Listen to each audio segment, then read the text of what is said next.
Sir आपने कहा कि मैं उचाना से चुनाव लड़ूंगा। मेरे को तो ना पहले कभी शक था ना आज है। जिम्मेवारी उचाना की जनता ने दी है, मजबूती के साथ निभाई भी है। आगे भी जब तक टर्म मैं निभाऊंगा और आगे भी इस जिम्मेवारी को लेके बढ़ूंगा।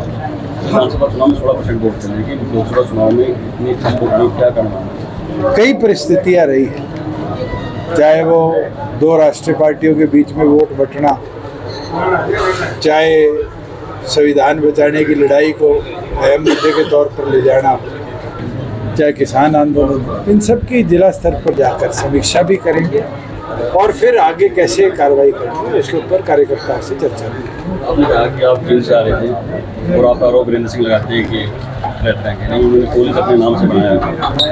देखो, यहाँ तो इतिहास सबको पता है किस तरीके से सर छोटू राम के नाम पे ट्रस्ट बनाया गया, लोगों से चंदा इकट्ठा किया गया और फिर उसको राजीव गांधी के नाम पर समर्पित कर दिया।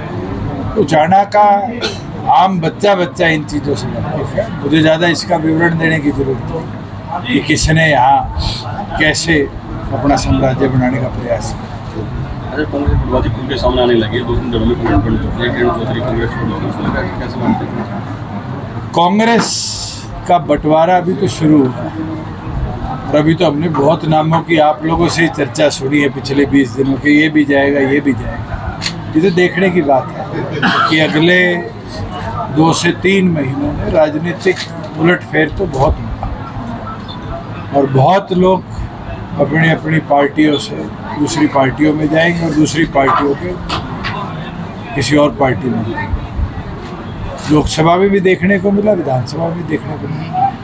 विजेंद्र सिंह का कहना है कि जो क्षेत्र है का कोई वजूद हरियाणा में नहीं है, इस चुनाव में काफी हद तक सामने आता है। ये तो इतिहास है, बड़ी पर्ची छोटी पर्ची के अंदर राष्ट्रीय दलों में बंटवारा रहा है और छोटी पर्ची की जब बात आई तो फिर रीजनल पार्टीज को लोगों ने अपनाया भी और मैं ये मानता हूँ कि रीजनल पार्टीज और ओरिजिनल पार्टीज जनता का दर्द को क्षेत्र के लेवल पर, प्रदेश के लेवल पर अगर कोई समझ सकता है तो रीजनल पार्टी उसका निवारण कर सकती है। तो रीजनल पार्टी ने एक बात कल बयान दिया है कि एक जैसे इंडिया के टूर्नामेंट बनाए हरियाणा में ऐसे बनाना चाह रहे हैं, लेकिन भी कुछ शामिल नहीं। चलो, मैं तो इन चीज़ों पे अभी विचार भी नहीं हम करेंगे।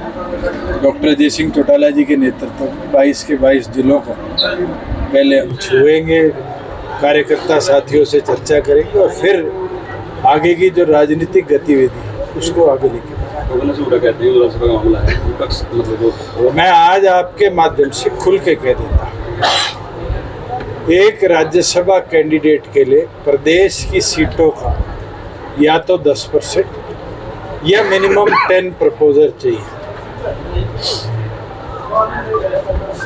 प्रपोजर सेकेंडर के बाद 8 प्रपोजर और चाहिए। भूपेंद्र सिंह हुड्डा जी सारी कांग्रेस के विधायक, मैं तो बलराज कुंडू से भी निवेदन करूंगा सारे इकट्ठे हो, सामाजिक तौर पर कोई एक साथी को खड़ा करे। सबसे पहला नाम प्रपोजर और सेकेंडर में होगा तो दुष्यंत चौटाला और नैना चौटाला जी का, और हम वो लड़ाई लड़ेंगे। और अगर उनमें दम नहीं है तो फिर फॉर्म हम भरना शुरू करते हैं। उनके पास अगर हमारे पास 2 की 3 की कमी रही, जो विधायक है उनके साइन करा दे, बीजेपी से हम टक्कर भी लेंगे और राज्यसभा में उम्मीदवार होंगे। सर दीपेंद्र हुड्डा कहते हैं कि बीजेपी की और इनेलो की लड़ाई तो नोटा से रह गई है, क्योंकि इतने वोट बैंक इस तरह नीचे चला गया। कोई बात नहीं, उनको इतिहास से सीखना चाहिए और इतिहास के अंदर शायद उनका परिवार भी कितने चुनाव हारा होगा।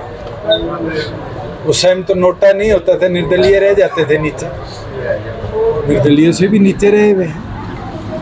ये तो जनता जनार्दन है, जनता अगर मन बनाएगी तो जनमत साथ भी आएगा और मजबूती भी देगी। सर उचाना के अंदर 12 तारीख को एक मीटिंग है, उसके अंदर एक ऐलान करने की कोशिश कर रहे हैं नीचे वाले सभी संगठन कि कोई ऐसा कैंडिडेट देंगे जो उचाना के लिए हो। ये परिवारवाद जो दुष्यंत चौटाला का और वीरेंद्र सिंह का है, इनको मैं तो उचाना की जनता का आभार प्रकट करता हूँ कि उनने जो साथ दिया, जितना दिया, और कोई कमी रही तो मैं मेरी कमी मानता हूँ कि शायद मैं बड़ी पर्ची के लायक वो कमियां पूरी नहीं कर पाया, पर मुझे पूरा विश्वास है कि जब विधानसभा के वोट्स आएंगे तो वही साथी दिन रात एक करके पार्टी ताकत को बढ़ाने चाहिए। सर, नेट की परीक्षा जो पेपर लीक का मामला है, काफी गंभीर बहुत गंभीर मामला है, और जिस तरह का रुख केंद्र सरकार का रहा है, जहां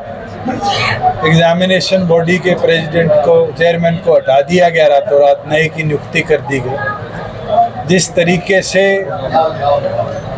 लोगों ने जगह जगह पर यह चीज़ प्रूव करी कि कुछ रीजनल सेंटर से बड़ी मात्रा में छात्र पास हुए हैं, वहाँ पेपर लीक हुआ है। इसकी सुप्रीम कोर्ट के किसी सिटिंग जज के अंडर प्रॉपर जांच हो, क्योंकि इसके अंदर एक एपिसेंटर हरियाणा भी रहा है, और हरियाणा के अंदर भी दोनों राष्ट्रीय पार्टियों के लोगों की इन्वॉल्वमेंट इस पेपर के अंदर आई है। कहीं ना कहीं कांग्रेस बीजेपी मिलकर इस मामले को दबाना चाहेगी। मैं तो प्रत्येक वो छात्र जो इस लीकेज की वजह से या कमी की वजह से आज पीड़ित है, उसके साथ खड़े हैं और मजबूती से इस लड़ाई को लड़ेंगे। सर, अयोध्या से बीजेपी आ रही थी, लेकिन अब जो लगातार बीजेपी के नेताओं का अयोध्या जाना शुरू हो, इस पर भारतीय जनता पार्टी के लोग बताएं।